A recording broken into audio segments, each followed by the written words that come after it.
Hey everyone, so I made this recording to help you better understand how to get your temp license and your full licensure.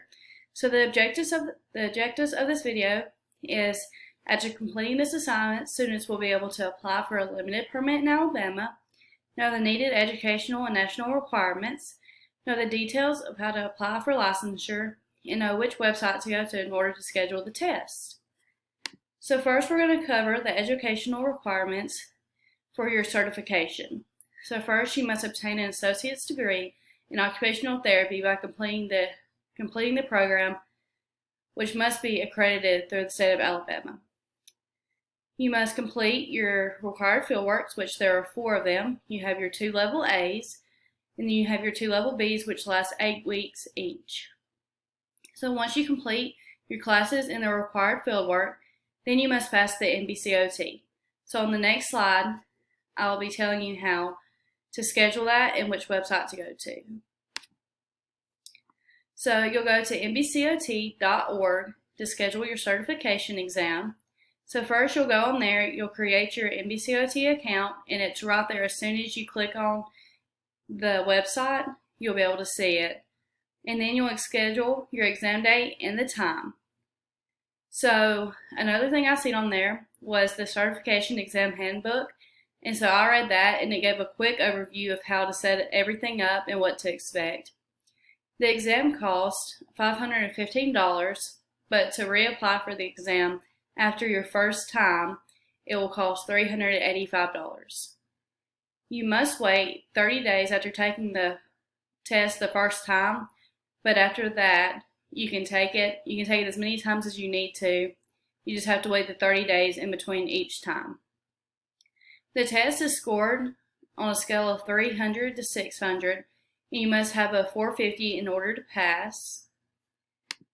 So now, since we've covered the certification, now let's cover how to get licensed. So you'll go onto the Alabama State Board of Occupational Therapy, and that's who is going to provide your licensure. So you'll go to their website in order to apply and renew your licensure once you reach that 2-year mark. So to be eligible in order to apply for this, you must obtain the required education, which is through the accredited program which we're in. You must complete the required fieldworks, and then you must obtain the national certification by passing the NBCOT with a 450 or greater. So in order to get your limited permit and to renew, you must complete and sign the application, which is on ot.alabama.gov. You'll be required to get a letter from your supervising OT from wherever you're employed at in order to verify your employment.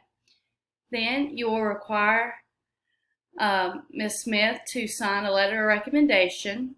You'll have to provide a proof of citizenship, whether that be a passport, your license, and then you must pay the appropriate fee, which is $115.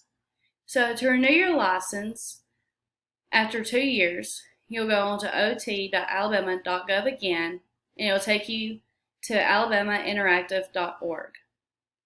It will cost $115 to obtain your license the first time, like I said, and then in order to renew your license, it'll cost $115 again.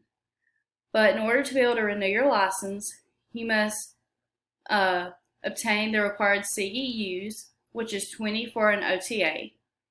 You can go on AOTA in order to find those CEU classes, and then there's many other places that you can look resources, such as Facebook. There's Facebook groups.